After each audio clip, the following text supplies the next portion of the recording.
Hi, I'm Dr. Amy Baxter, and I'm so glad to have the opportunity to talk to you. I'm very honored to be able to share some of what I've learned about pain management for needle failure.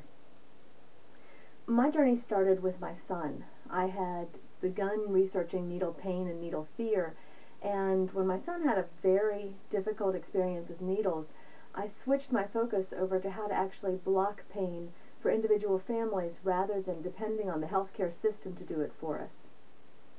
For a kid, it's not just about the needle. The whole experience combines both pain and fear and really how much focus a child has on that experience. To help my son deal with needle pain, I invented a device to help with the pain.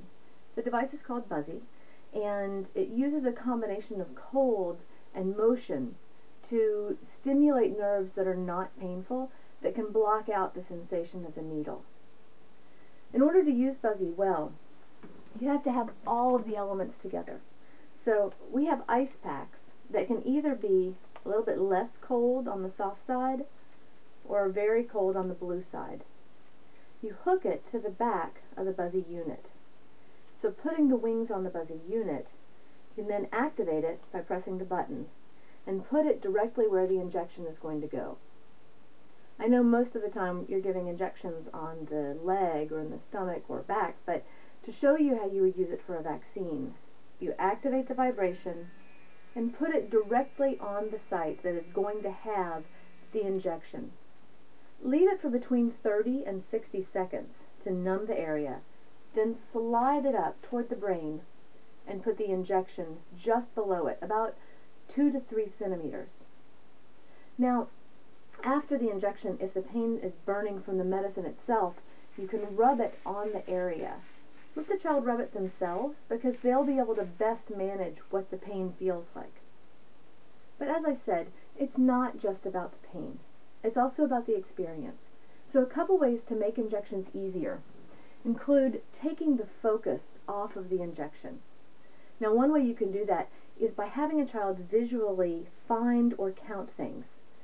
I made these cards and posters, but you can use almost anything. The important thing is have something that they can count and look at. Have them a job. So how many monkeys can you count? Or how many ceiling panels can you count? It doesn't much matter what they're counting, but visually finding something and counting are two great ways to distract from the injection itself. The other part is the focus. The focus and the fear are best managed if the child has some control. One thing that children like is collecting.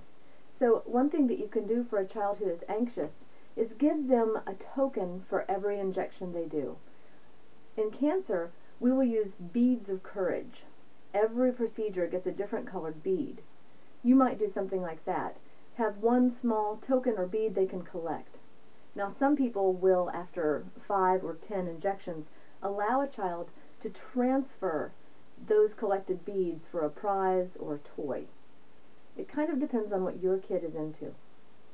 There are other ways to decrease the pain of injection itself. To stimulate other sensations, you could let a child have a drink of something sweet. You could let them taste something else so that their focus is on the flavor and the taste, not on the injection that's happening.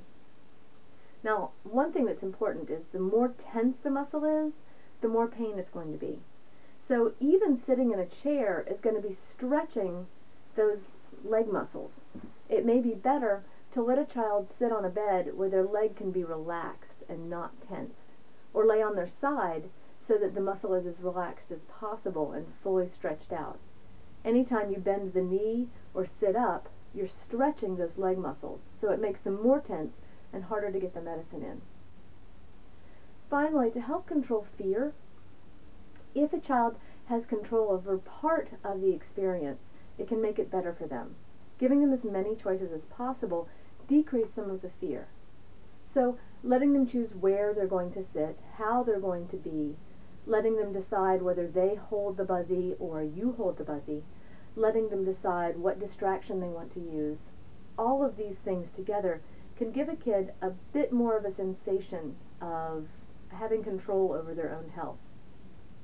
It's also important that the child is proud of themselves, not just you being proud of the child, but they own their own health experience. This is so overwhelming. Having a child with a chronic medical condition breaks your heart, and anything that we can do to make it better is something that in the long run is going to have your child feeling like they control their own health. They're going to grow up actually unafraid of injections in the long run because they're going to be used to them. I do research in needle fear, and I found that when a child has shots on a regular basis as a kid, they actually grow up with less fear. Stick with it. You're doing a great job. Everything that you can do and any resources that we can provide on the Buzzy for Shots page, I'm happy to do that. Again, thank you so much for allowing me to have this time with you, and you're doing a great job. Take care.